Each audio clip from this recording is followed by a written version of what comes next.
Hi, welcome to the CAFMA Connect. I'm Training Chief Eric Merrill, and today with me in the studio for the first time are 4 of our new recruits, and they are super nervous to be here. So how can we make them more uncomfortable? Let's put them at the table with me. So I think before we get started, this is sponsored by Hershey's, Crackle, and Reese's. And I think every time somebody gives a good answer, you'll get a treat. I believe that's what Kathy's idea was when she put these candies out here for us today.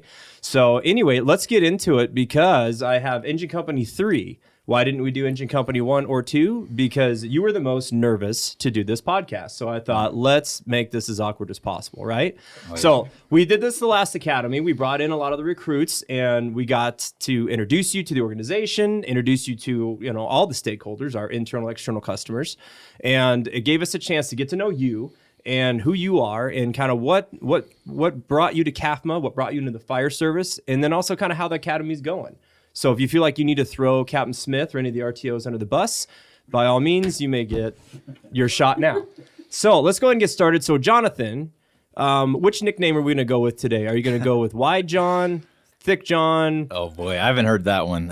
Usually it's Wide. Wide John is stuck. Okay. Now, why do you have those nicknames? Not just because of your stature, but because we do have a Long John in the class. Yeah. He's a big, strong guy. And Little John was taken. You didn't say he was strong earlier. You just said he was tall. Well, he is tall. I'm kidding. You didn't say that, but I'm trying to spur a little fight, a little competition. So, but Little John was actually taken by a rapper, so I think maybe that's why I got Wide John. Yeah. Okay. All right. So you got Wide John for that. So Wide John, let's start with what drew you to the fire service? Yes, sir. Don't do the yes sir thing. Yes, that Chief. Get you. No, don't do that either. This is informal. We're having fun. Copy that. We're having fun. I come from a military family, so I've always wanted to serve, and I'd say that's what drew me to the fire service. I do have a background in the Air Force. I actually joined the Air Force for a firefighter position.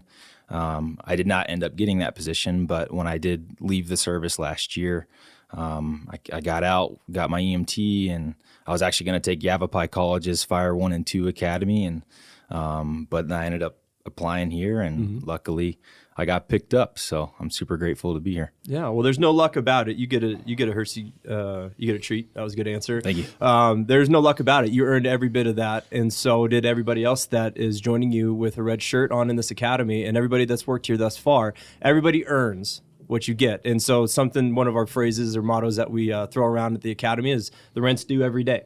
So just for anybody who's looking to get hired with us at some point in any division, every day it's a privilege to work in this service, and so we're paying our rent, right? We got to pay those dues every day. Yep.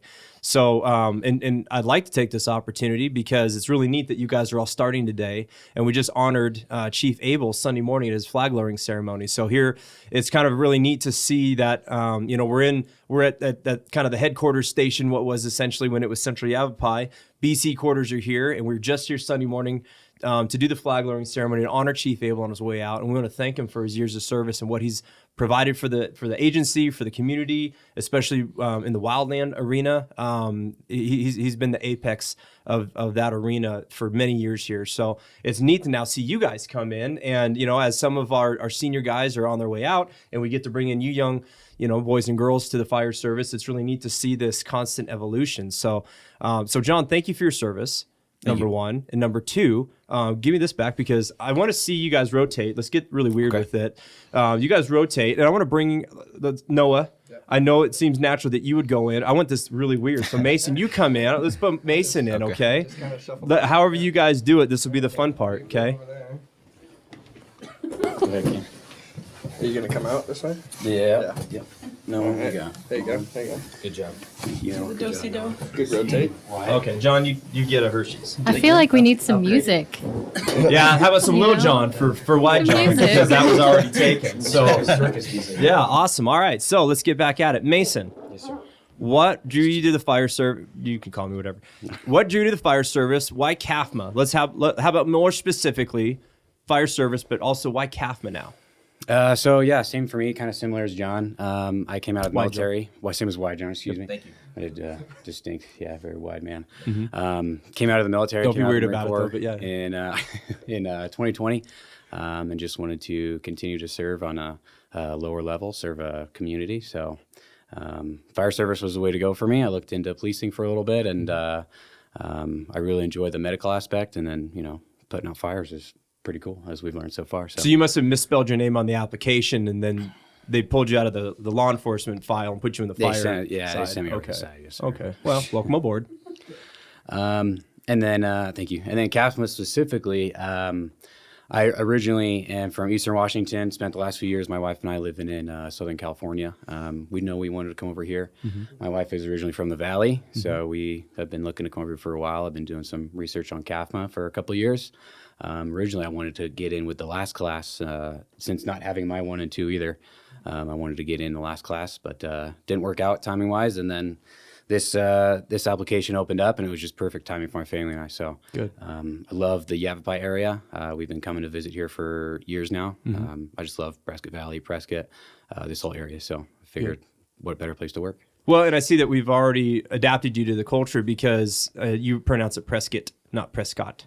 So typically when we get transplants or imports, it's the very formal Prescott. No. We'll get out because it's Prescott. So I see that you've Early indoctrination. Exactly. We got you. We got you now. So awesome. Well, thank you. And then so you mentioned family. What's your family like? It's my wife, and we have a 6-month-old daughter right now. She just turned 6 months just right after Thanksgiving. So it's just the 3 of us right now, but we're looking to grow. Super excited. She's just the best. My wife and my daughter. So Yeah, I get to say she's the best, and it works both ways. So Okay, so you get 2 candies. Yes. Okay. So let me invite on this because we have a CAFMA Kids Christmas. Try to say that. That'll be on your test. CAFMA Kids Christmas party next Saturday. Is your wife and daughter coming? next Saturday is my wife's work Christmas party, but we're working out the details for that. So okay, so you see how he dodged that? Well, man, you're ready. Yeah, that's a political answer. Good job. You only get one candy now. All right, so Cammie, let's go ahead and see you guys do the old switcheroo. get up here, Mom. She's the engine. Engine mom. mom. Engine mom. Engine mom. Engine mom. So as they're doing this awkward transition, I will just give a huge shout out to Cammie. She's the reason why I've gained 5 pounds in about the last month, because she is a master baker. Is that what you call that? Like somebody who bakes really well? I don't know. Sure. A chef? Yeah. An oven chef? I don't know. So walk everybody through, explain your talent in cooking and baking. And then also, can you start making stuff that's 0 calorie? I don't know if that's an option. Yeah, so I have a sourdough starter and I make bread and all sorts of goodies for my friends here. Still working on the 0 calorie. I'll get back to you on Yeah, that. thanks, because my wife's been complaining about I needed new jeans recently. So Okay. she's blaming you for that, but she also would like some of the bakery goods to be shipped back home too. Okay. But Can I jump in real quick? I wish you would. I don't know if you know this, Cammie, but we have an admin building too. A ton of people. You see what we've done now? Yes. I haven't You get- tried. I mean, I'm just saying. I did bring you guys some cookies when I first got hired on, but I did not make them. They just so I didn't tell me. apologize. I said they didn't make it back to your office. That's the problem, is I think Chief Rose put your office way back in the corner, so all the candies and the goods would be filtered. Okay, so we've heard from 2 of our recruits that did not take Fire 1 and 2 before they got hired. But I know you did your Fire 1 and 2. I did. So before we get to that, really quick, walk us through why the fire service, why CAFMA, and then what are some of the benefits of having your Fire 1 and 2 prior to getting hired? My name's Cammie. I'll start with that. I was born and You raised get a candy? in Got that one Prescott. My goal was to get hired on with CAFMA before I turned 30 and got the job offer just right before my birthday. So it was pretty cool. I chose CAFMA because I was working on the ambulance, and the experiences that I had with CAFMA was amazing, and I felt like it was just my family. And so worked really hard to get hired on with this department. I took my 1 and 2 while I was working for Lifeline, and it was awesome. Didn't really get to do much with it for 3 years while I was testing, but coming into this job, having my 1 and 2, it's kind of all starting to come together and click. So it's been awesome to Good. experience that. Yeah, awesome. So let me ask you this. So when you did the Fire 1 and 2 Academy, you did it through Yavapai College. Yes. We have a fantastic partnership with them. Yep. They host it at CARTA, 2 nights of the week and the weekend. Yep. And I just had a meeting earlier with Robert Borker, who's the head of the fire side of Yavapai College. He's doing fantastic things with Yavapai College, and really excited to see how they continue to evolve. So big shout to my brother Robert. But when you took that class, and it's like, all right, so you're seeing CAFMA personnel, but you're with the college and you know that this is where you want to be, what were some of those things about, being at CARTA today as opposed to back then that's kind of seeing some of this come to fruition? Like what's really hitting you at this moment? I remember being one of those recruits walking around and seeing the academy that just got hired on. And I'm like, man, one day I want to be where they're at, and just watching them train and grinding every day. And then we were doing the same, but through the college. And it was just awesome to see them and their heart and dedication. And then now being on that side of it and being there for those 1 and 2 kids, letting them know if they have any questions or want to practice oral board stuff with us, that we were just in their shoes. And it's just cool to see the next generations coming through and the relationship that we get to have with them. Yeah, and I think that's kind of what I was getting at is I just want to highlight the talent that we have out there in those 1 and 2 programs, not even just at Yavapai College, but really anywhere around the state. But the fact that some of you have really gravitated to some of those, college students and are becoming kind of mentors to them. So anybody who's interested in the fire service, I hope you kind of gravitate to some of these podcasts with recruits, because you'll see exactly what it takes to earn a red shirt and be a part of this culture and this organization, that there's several different avenues. And that's ultimately why we had to change our policies and evolve a little bit in our hiring practices, is because we had to cater to, what do we do for the veterans? What do we do for people that are no longer working in the military? They're transitioning back to civilian life, but they still want to serve. But, maybe you have families and it's not, within your schedule that you can do 2 nights a week and a Saturday, because you're working other jobs or family life, things like that. So we've created alternatives. However, we do see a giant benefit, though, if you do come in with your Fire 1 and 2. So we're just trying to find ways to be more amenable and inclusive to our community and allow more people that live here to get involved and not feel like there's too big of a disconnect that they can't get hired. So awesome. But thank you for taking some of that mentorship role with the students coming up. And for any of the students who are watching or anybody who's aspiring, feel free to, reach out, through our social media, through Kathy. She's got plenty of outlets for communication, and we can get some of this stuff answered and get people connected. And then, ride-alongs and all those types of things too, so people can start getting included before the next hiring process, which is to be determined. Yeah. Awesome. Well, thank you, Cammie. So let's go ahead and rotate. Noah? Thank you, Jim. Go ahead and stay there. I'm just kidding. No. All right, we'll swap around. And we're done. Oh, God. Yeah. Turn off. Well, we're out of time, so Noah, we'll catch you next year. So Noah, we're actually saving the best for last, okay? So Noah, I actually... Yeah, that's right. Oh, did I spur a little your more? wife wanted you to have those. Oh, that's okay. We'll see what she says when she watches this. She does watch these, and every now and then she makes some critiques about my hosting abilities. She's like, I don't know that Chief Fried Tech should trust you to do these. So Noah... now that I've basically put a giant bullseye on your back when you go back to the academy, which is my full intent. Here's one. No, that's kind of weird. I gave you that one. It's not Valentine's Day. Yeah. You start out with one chocolate. But Noah, I remember your oral board distinctly. Okay? Okay. So walk me through, when it comes to the hiring process, what tips or advice would you give to anybody who's wanting to go through this process? Obviously, we'll wait until a later time to go over like the application, the Wonder Lake, all that stuff. We've discussed it, but how did you prep for the oral board, and how did you? What were some of your answers, I guess, in terms of your how and your why? Like, what motivated you?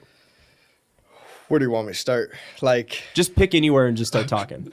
Well, like my process was like I applied to a good handful of other departments, and I was never the best talker towards interviews. Like I always get nervous, like too nervous, and just got to remember to breathe and get that under control.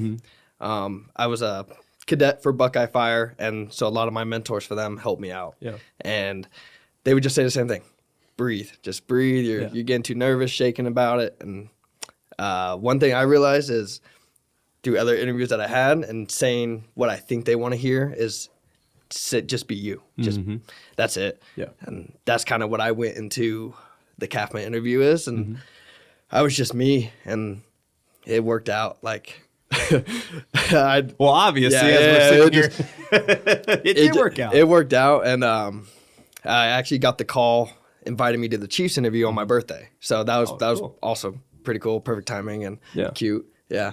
Did you say cute? Well, know what you're doing. So good. Okay, so continue on. Doing good.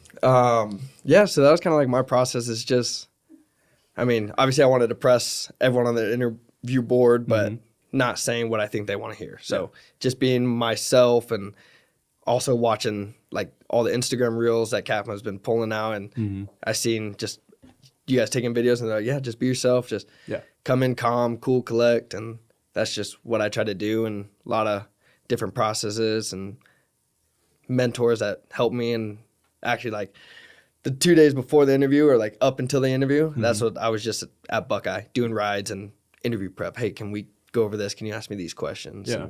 So let me ask you this. So one of the questions that we kind of, and I won't say the full question because I intend to use it again someday, but we talked about motivation, right? So like what motivates you? Like what in your life fulfills you? What fills your cup? And why does that, or how does that translate into this job, which is service?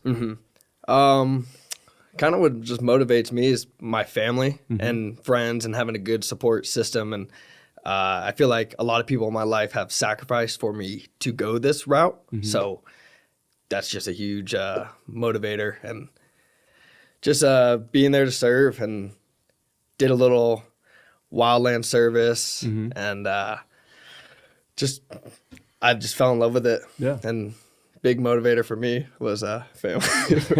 Speaking of family, They're over smirking at me. No, that's good. And so I just want to highlight that in your oral board, that is the one thing that came across. Did you have the cleanest, best delivery in your answers? Absolutely not, Noah. I'm telling you right now, you didn't. But doggone it, the one thing that you got across, it's easy to make fun because he's earned his position. But it's easy to make fun now because you were 100% authentic, and our whole board caught that of like, no, this dude, like he's legit. Like he is about what he says he's about, which is exactly what you're talking about now. So family, service, everything, and you've demonstrated that thus far in the academy. So you guys are driving this week. That's right. Have you hit anything outside of a cone? I was gonna say I kind of clipped a couple cones, but I did my driving with the Type 1 right before this interview, and we were on some streets, and I did pretty good. I think so. Yeah. We have not had any phone calls from PVPD yet. No. So all right. So let's give a huge shout out to Jim Bushman, Captain Bushman. Captain has Bushman been running your guys' VFIS this week, and this is the fun part. Is we're gonna do just kind of a quick like get up, move around real quick. But I'm asking everybody kind of a lightning bolt question. But your first one is going to be so far. Who's your favorite recruit training officer you've had thus far? All of them.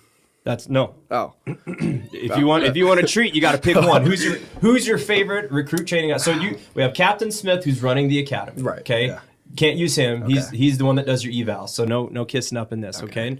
Now Captain Bushman, huge shout out, great work. Next week we're going to do Wildland. So that's going to be elite, okay? Cool. But thus far, who's your favorite RTO that you've had come through and mentor? Well, if we're picking one, you got to pick one.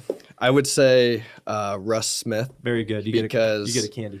That very first day, and he was on the interview board as well.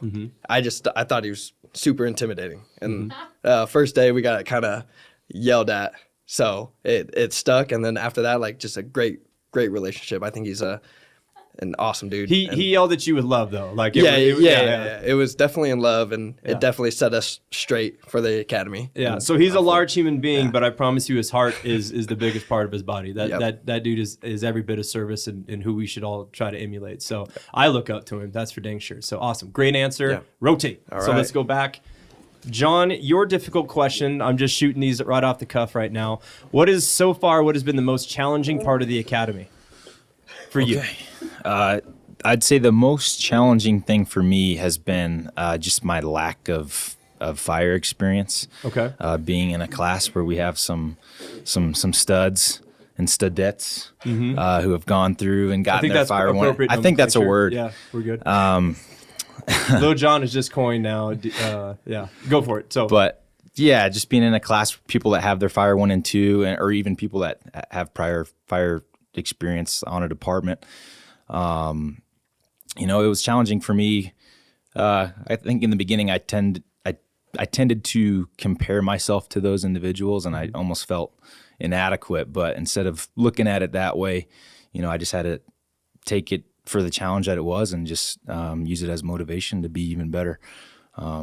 Man, that's an overboard answer right there. Good job. All right, so lightning round. Need you to bump up. Mason, you're up. Yeah. Sorry, Cammy. Saving the best for last. Heard enough from you. Yeah. Okay, Mason, your lightning bolt question is: what has been the funnest part of the academy? You've had some live fires. You guys got to cut some cars. What's been the most exciting, fun part that, like, before you got hired, you're picturing yourself, you're envisioning in your head, like, what does a firefighter look like? What was that moment for you in the first 9 weeks of the academy? I've always really enjoyed driving, so this whole week is a lot of fun. I've always, not the wanted to fires, do not everything. not like being on the nozzle. Oh, I'm building up. Okay, to it. gosh. I want to talk about everything that's All fun, right. and then we'll go to the most fun thing. Okay, there you go. Love driving. I've always, wanted to be an engineer one day, and wanted to drive, Big Red around town. It's very fun.